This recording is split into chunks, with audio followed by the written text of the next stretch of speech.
the pawn breaks are one of the very important aspects of middle game when you transition from openings to especially middle games, because whenever you open up in one of the pawn chain, you create some differences, you create some nuances, like sometimes if you're not able to create a break, the just upward square next to the pawn chain will be a weakness, permanent weakness, and your opponent might try to take control of it. So let's go to the game. So this is basically Sicilian.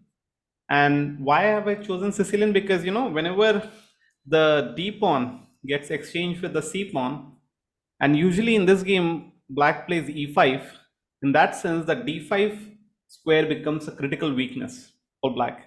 That is something which we are trying to understand today. So after this we enter a position which is this, and black always hopes to get some time after maybe the development has been done. Black basically tries to achieve the move d5, and that is what today's class is all about. The first half of the class basically is about, you have to understand how do you take break and how will your opponent try to think in order to stop you from taking breaks. Now the obvious developing moves that come to mind is maybe knight f6 or bishop e7 or rook c8, right? These are, what about bishop b5? sorry, bishop to b5. b5, then knight takes, and then your pawn structure is super bad. Even you lose a pawn, like what's the point after knight takes, queen takes, check. Okay, so here the game continues, and black plays rook c8 just to bring the rook, pretty standard. And now black is trying to develop the king side slowly. So after castles, now the thing is, usually we try to bring the knight on f6, bishop on e7, and hope to castle. Now this is pretty normal, yeah, but see how your opponent can think, and just one move can make slight differences. Very subtle differences are involved. Suppose if you played directly knight on f6, and imagine the knight on f6 does the job of keeping an eye on the d5 square, which this knight is creating pressure. So what their plan can be, they can go bishop g5, you go bishop e7, and they will just exchange, and they will remove the knight from f6, because if your bishop sits on f6 it does nothing, and then they are reinforcing the control over d5 by even going probably rook a d1. Okay, so you have to understand these small things. So basically a normal move can be knight f6, but whenever we try to understand the weaknesses, now what is our weakness here? The weakness is d6. It is a backward pawn on a semi-open file. Not just that, guys, the in front square, which is d5, is already controlled by another pawn. That's why it becomes even more weak. Okay, so they will try to reinforce this position more and more, as many times. Black is actually losing or winning? Now it's not so clear who is winning or losing. This is just opening phase, and you have to just understand the idea from black. How does black tries to achieve the break d5? So first move is pawn h6.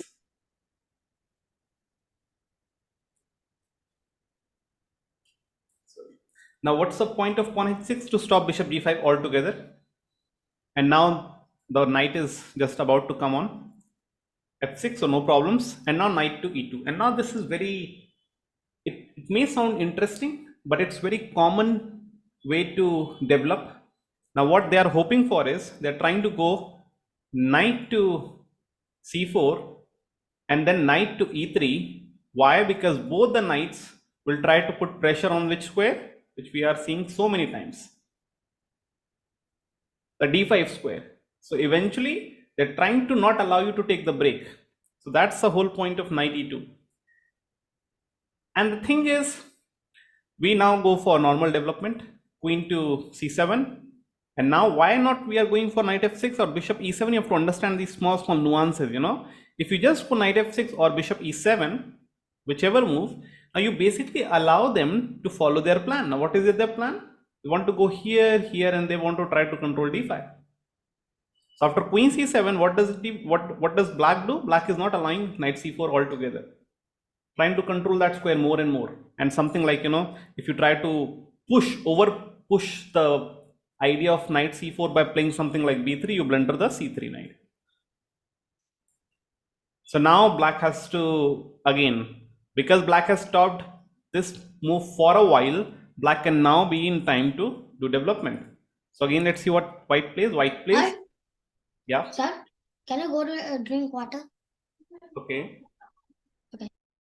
Sit with the water bottle so that you don't miss the points. Now here the game goes forward. Mahati, I hope you are following. So the main logic is that rook Yes, sir. and queen are basically not allowing you to play d5.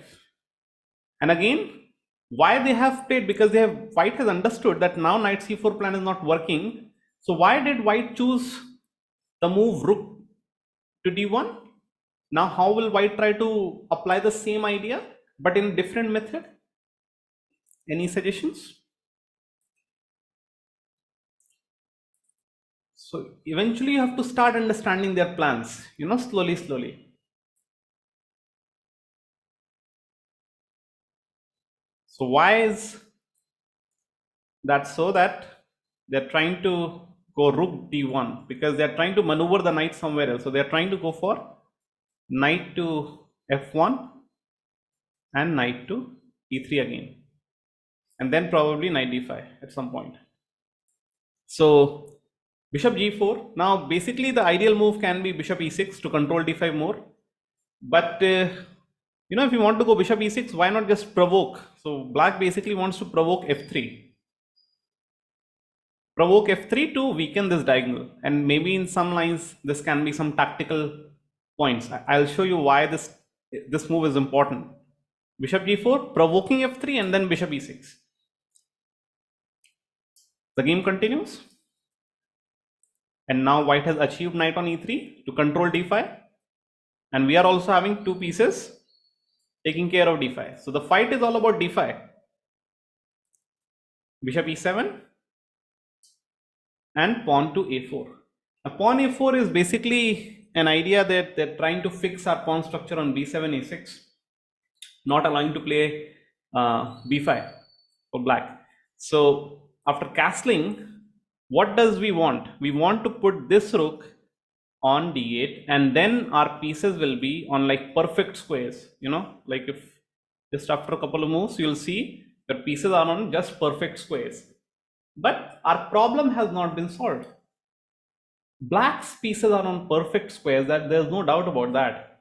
But the problem is that black is not able to achieve d5 as of now.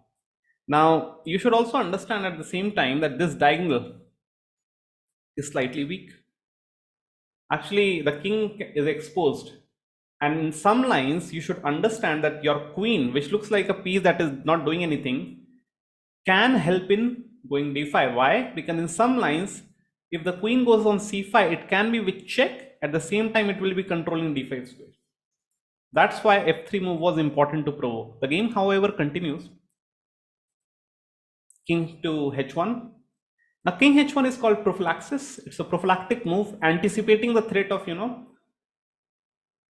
playing Like seeing check or what he wants to play and avoiding it. avoiding. Oh yeah, the threat that may come in future, so you're avoiding it right away.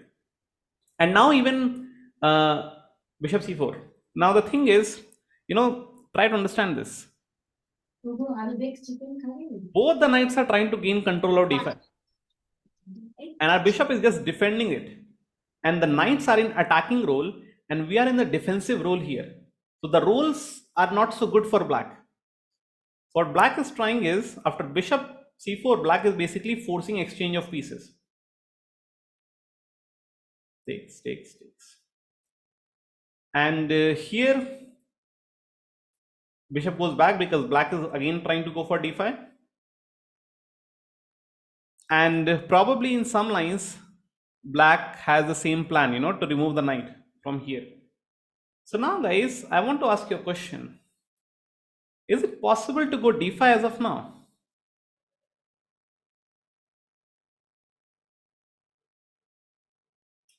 What happens if you go d5?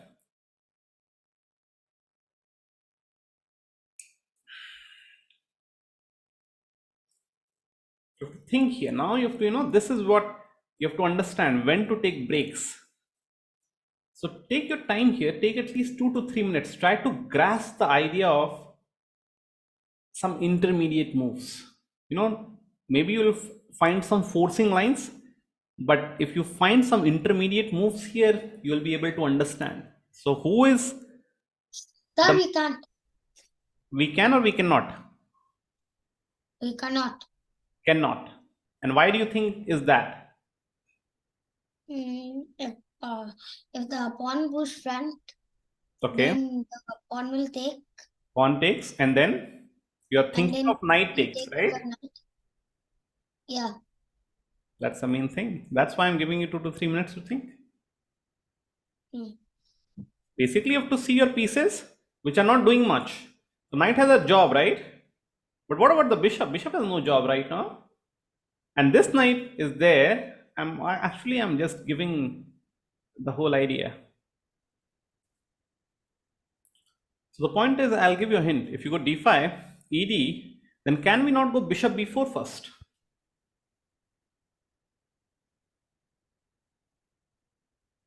And what's my plan here?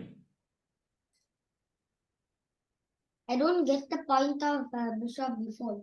Your white's knight is trying to protect d5, right? And Yeah. my bishop was doing nothing, so I'm just trying to exchange with that. Okay. Suppose if d5 takes bishop e4. Then, sir, maybe they can play d6. Sorry, you can play? D6. D6 is also fine, Mati, because now you are having moves like rook d4, Oh, okay. right? Also, d6 is not possible right now, yeah? Is it? If you go d6 right away, oops, what if I just eat you up with the rook? Yeah? Then rook takes rook. Then bishop takes back. Oh, Okay? It's not getting possible. So in the game, h3 was played because whenever the king sits on h1, there are a lot of back rank issues. The king is exposed like this, the king is exposed in the diagonals as well. So h3, and now takes and goes, and black solves the problem. So now this is the end game. I don't want to go for the end game because after rook c2, okay, this is almost very drawish. I don't want to go into that.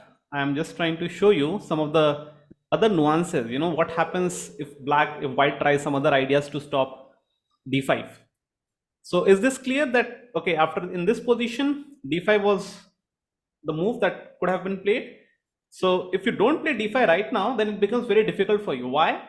Because I'll play this, I'll play that, and it becomes very difficult. And this pawn will be one of the reasons why black will get, I'm not so sure losing, I should say, but at least a worse position. So you have to figure out, at complex games, you have to understand that okay, I can go d5. And it's a beautiful example. Why, Srinjoy? It's a beautiful example because it allows you to understand that if you go d5, you can go intermediate bishop e4. Now suppose here, let's not go king g1. Let's forget about that. Suppose, okay, let's go directly. And now let's for a moment try to think, okay, how will we try to achieve? So the difference is, guys, that this diagonal is still there for our use, that we can do something about. So we go d5 directly. Now, however you take, you can take by pawn or you can take by two knights.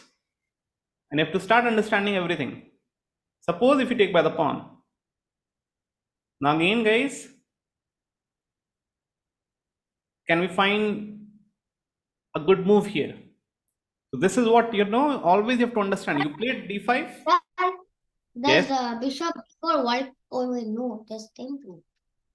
So now you have to start understanding gradually. So the king has not moved, and you can take advantage of that. What if we pin it with the queen? With the queen, I don't think so. You should play with the queen. Bishop f2, and then you are in potential discovered attacks, I think. So the thing that I was saying before First we only, have to take. First we have to take it. take what? The pawn. Then how many attackers are there? Count 1, 2, 3, 4.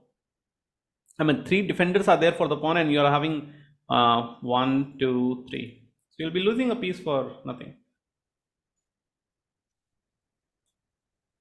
Okay. So this is what the class needs to understand. When is the right time to play d5? So we have already committed ourselves and we have played d5. Thing is that even if he takes, it's fine.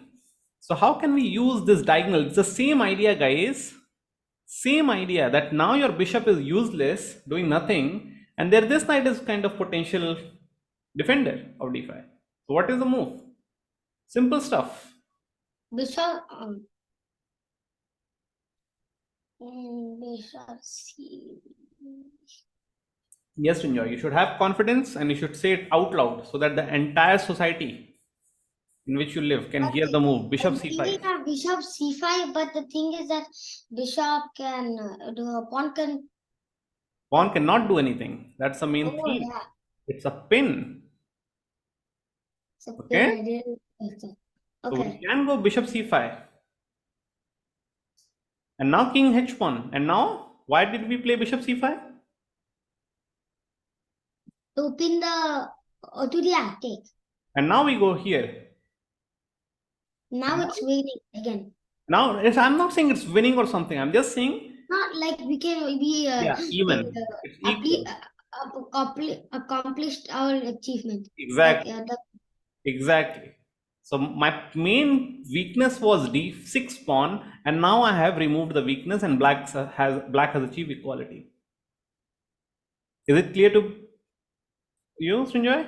Mahati, what about you? Is it clear to you? yes, clear. Very important to understand when should you go for pawn breaks, So you have to understand these intermediate ideas. Now suppose here, what if let's say one of the knight takes?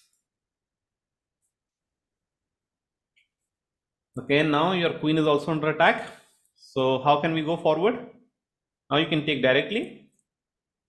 And again he takes. And guys, same idea. We are only having 2 attackers, they are already having 3, so you cannot take the pawn, but you can find some intermediate moves again. And now I want the class to respond to me. How will you again figure out intermediate idea? Not allow the queen to be in the defense of the pawn. In this move, in this. Yeah.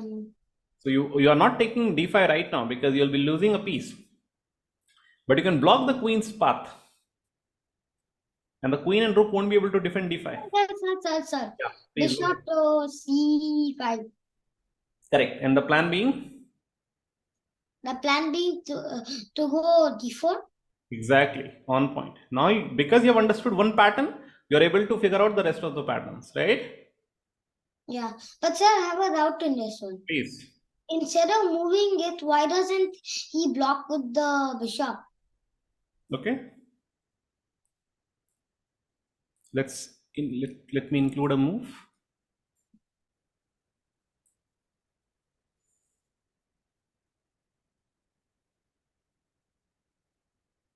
Okay, I guess there's a plan, yeah? There's a plan of this. Takes, queen b6. King goes wherever. And maybe queen b2. This is a bit risky because now the knight is hanging. So where will you save the knight? So maybe probably knight e4, probably, or maybe knight e2. Okay, maybe knight e4, but then knight d5, huh? See? No? Yeah. Okay, so c4. And maybe just I guess we have this. Takes, takes. And now the point is, I'm going to checkmate you, and I'm going to take your rook. and what if you defend the checkmate by that's universal. Okay, fine. So I guess this is a move. Let me just check one time. Madhi, do you agree with this line? That after takes, queen b6, I think is good. Even if queen goes here, I still want to go b2. The knight is still hanging. Very important. So knight goes somewhere, doesn't matter where, because the moment the knight moves, we take d5 with tempo, right? I guess this is clearly winning for, let me just check. Yeah, it's -6, it's -6 for black. Black is clearly winning. So let's see if bishop f2 we have figured out the right idea. So bishop f2 is slight mistake. So we take, king takes, and then queen b6 check. Yes, the computer is also saying the same line, wherever the king moves, doesn't matter, we go queen b2. And then there's a problem. Knight e2 is the recommended move, but I don't, okay, it's the same idea, yeah. We go rook d5 now, maybe. Rook d5 is also good. He's going here. I mean, it's totally up to you to play whatever you want to. You go rook d3 takes, We check. take a look. Yeah, I mean, this is clearly winning. Okay, let's stop. Okay, so this was the whole analysis. Let's go back. So now it was important for you to understand how pawn breaks and things like that happen. Okay, I hope this was clear. It was a game that was played by Capablanca, and Capablanca was playing this position as black, and it teaches you what is the importance of taking control of an open file. Now, what is the open file in this position? Open file is d file. And now this game is basically, one of the very important games of Capablanca. You will try to understand his ideas, because his moves are not like, if he makes a move, you'll be finding problem because something is going to happen maybe after 10 moves. No, his moves were very objective, very practical, and you will be able to understand solution, you know in a very easy and very conceptual manner. It will clear your concepts about the game more and more, especially the middle games and end games. Now see, in this position, the point is the bishop is eventually going to come on e6, yeah, and one of the rook, now this rook is already on the e file, which is a closed file, which does nothing. So probably we go rook d8 with this rook. But the question comes, what do we do with the a rook? And that is something you have to understand, that I'll be showing in the game. Now, what do you think these two knights are doing?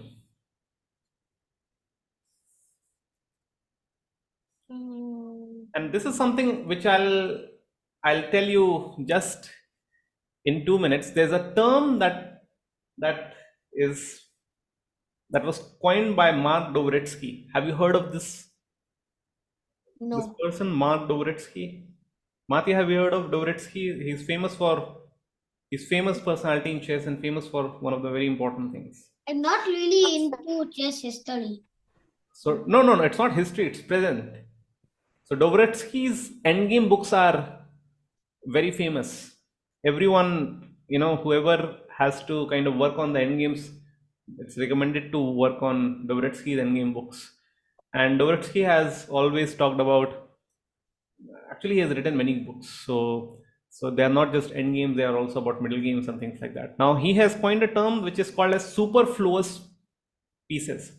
Even I now remember that I found that exact same term in this book, in I guess Jacob Agart's book, in Grandmaster's Preparation. There was, I guess there's a chapter, if I'm remembering it right, that about superfluous pieces. But yeah, now what are superfluous pieces? Suppose you guys know that the f4 knight is a golden knight, right? It's on a golden square because it controls all the important squares here. Okay, so you guys know that this is a decent knight. Now This knight can also sit on f4. But the point is, you cannot put both the knights on f4, right? That's the main issue. Oops. You have to remove one and put the other one. Exactly. Like, So you in can this, make a tempo of knight h3. but I'll come to that move later. First of all, understand the nature of pieces. So basically, this knight, it looks like a good piece, but actually it's not doing anything. So this is called as a superfluous piece. Like it looks like a good piece, but it has no role right now. So sometimes, it's a situation for you that you feel like, oh my goodness, my all pieces are just beautiful pieces. I'm having both the knights and they can jump on f4, but the point is only one of the knight can sit on f4. So here I'll show you how did Capablanca manage. So actually, Dvoretsky coined the term very recently, and Capablanca understood this idea way back in the early 1900s. So let's see the game now. First of all, captures, because why capture is important here, because we know that we want to bring the other knight on the same square. Bishop e6, and now you will understand the importance of the d-file. Black will never allow white to gain control of the d-file. Now see and understand how black manages to find the ideas. Also, it's very important to understand only the e rook he plays on d8. You can also play the a rook, but Capablanca had very important thing in mind. So let's see the game. b3. Now b3 is one small error that was done in the game, and you should try to understand the pawn structure now, guys. So it's very similar pawn structure. If I go a few moves back and if I start the position as of now, understand the pawn structure. On the king side, we are having kind of a lock. Okay, there's a lock on the pawn structure, and the weakness in black's camp is similar to weakness in white's camp. The weak square is f5, where one of the knights can jump, and the weak square for white is f4, where I'm already having a knight. So it's the weaknesses are same. The difference is the h pawn is kind of slightly advanced and it may do something. Okay, that's small difference. On the queen side, however, it's exactly the same. It's like a mirror image. Okay, so the pawn structures are more or less the same apart from the h4 pawn of black. And yeah, of course, sometimes we can also go like this, and we will try to lock and load the pawn structures from both sides. So this is something important to understand. The moment b3 is played, now this is called imagination. It's very difficult to find this move. Even I could not find the move, I have to be very honest. And it's difficult to find the ideas. But once you see the move, you will understand the idea very nicely. And you will never forget this idea. See, you should know that you are having a bishop, a light square bishop, and the opponent doesn't have a light square bishop. It means all the light squares are very, very strong, like strong for black to attack. Like weaknesses for white are the light squares, and he's trying to control the c4 square, and he's also stopping, like bishop captures a2 pawn in some lines. That was the plan with b3. But the thing is, if my bishop somehow sits on b3 or a4 or on this diagonal for that matter, the rook will never be able to sit on d1. Can you guys understand this point? That if my light square bishop takes control of this diagonal, white can never play the rook on d1. And if white can never play the rook on d1, we will be again reinforcing the control on the d file. So the move that was kind of played in this position was, okay, let me just go for the game. A5. Now a5 is a move. The idea with that is a4 and takes, and we go bishop to b3, and the bishop on b3 controls the d1 square. Something like playing like c4, again it creates small problems. Okay, because What is the c3 pawn doing, Srinjoy? It controls the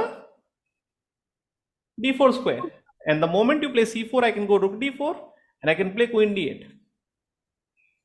Okay. Again, I'm controlling the d5. But let's not go. We are going to miss the moves otherwise. We are going to miss the logic. So after rook d8, b3, putting the other superfluous piece, which was earlier on g6, on f4, a very good square. And now the control is again there. So we are again controlling this d-file. And this was the second error. Now what white should have done here is, because we are placing our piece on the good square, white should also do the same thing. And it would be kind of equal game here. Okay. White is also having decent chances and black is also having decent chances. Again, how many errors did white make in this? White made only 2 errors, as I say. B3 and Knight to G2. G2, because here the knight on G2 is kind of passive. And the critical square what white should try to control was F5, which white did not. Let's see how did Capablanca take advantage of that. So first of all, exchange takes, and now I took one of the classes for you guys in which I taught principle of double weaknesses. Do you guys remember that lecture? I guess I gave that lecture on Monday, one of the Mondays. It was called as principle of double weaknesses, in which you create weaknesses on both the flanks, one on this side, other on that side.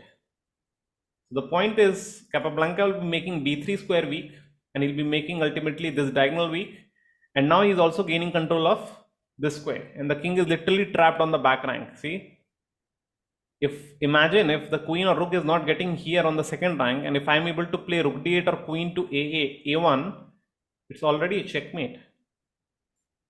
Understanding, both of you? Yeah. So let's see the game. Knight e3. Again, he is having the chance to play f5, but slight late, because we begin a5. So even if you go knight f5, I'll go a4. And allowing a4 is very risky for white, because the moment you allow a4, you will allow ab3, bishop b3. And in that sense, it will be very risky for white. He started rook f1. And Capablanca went a4. Okay, now something like, what if I want to ask you a question? What if something like rook to d1 is played? Let me just ask this question with you guys. Suppose if I play rook to d1. Can you guys tell me a way? It's very simple. It's not that difficult. So try to see the weaknesses what we have created as black, and how can we take advantage of that? Can you still just take the pawn? Exactly. ab3, and bishop b3. After ab3, suppose he takes. We take with queen. We take with queen, and we still control d-file. And now this is like a bad move, because we get a2 after captures. So never will be played. Let's go back. Sorry. So suppose it takes, and now we go take. And now can you understand that this move is never going to be played?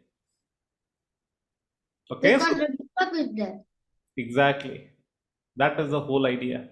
And that is the main move, a5, a4, taking on b3. Importance of taking control of the d-file, yeah. So let's see the game, how the game went. Now he played obviously c4, but rook d4, as I said before, and knight c2. Rook came back, and now why on d7? Because they are trying to, again, if you try to exchange rooks with me, I'll go queen d8. That's why it's important to gain control. Queen d8 happened, and now takes, very important. Queen d4 back. Why? As I said before, principle of double weaknesses. This is weak. So king is here. So we are controlling g1 square. We are also trying to go for back ranks. b5 takes. And now very important move, guys. Can you understand this idea? First, take the pawn. Which pawn? The b pawn. There are two b pawns. B3. Oh, wait, b3. Yeah. b3, very important, very important. Do you guys remember one of the Capablanca's endgame I showed in one of the Saturday's class, in which he was having double G pawns, and he decided to he sacrificed one of the pawns. An opponent had two G pawns that he could take, and he took the one that was kind of more important. So you have to understand the importance of pawns here. This is more important, or this opening up the bishop to make it active is more important. Okay, so The again, pawn is more, taking the b3 pawn is more important. exactly. And now the finally one weakness has gone away. Opponent managed to do that. And now the second thing. So can you see how the queen and everything is getting so restricted in Capablanca's game? And now the queen can not even take the pawn, because again, the weakness. So king went here, and now pawn push. And now they're trying to get some counterplay, maybe by perpetuals, but there are not many perpetuals they can do. There's only one check. After this, there's no perpetual check. So we go b3. Check, fine. And now they want again perpetuals, so which won't happen. b2. And just to show you guys, queen check, king f8 there. Probably it will be a long maneuver, but you will be going away from checks. There won't be much checks here. d7. I mean, the checks have already stopped or what?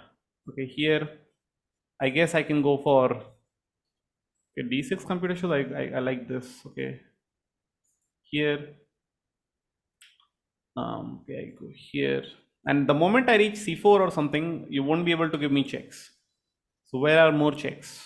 I go here. Okay, I go here, go there, go here, you go here, and probably at this point something like this is decent. Yeah, why decent? Because no more checks. A check, and now what check? No, there is a c6 check. Fine, then bishop c2. Yeah, no. No more checks. So that's the way. In the game, this did not happen. So I'm just skipping it quickly. So in the game, knight took. And now, because f7 was hanging, some perpetuals were there. Maybe a checkmate also. So bishop here. And now, after this, it's very simple that, okay, opponent resigned. So are you understanding this importance of taking control of one file? The entire game was, especially the entire middle game to end game transition was focused on D-file, how to take control of D-file, and how to understand the importance of superfluous pieces.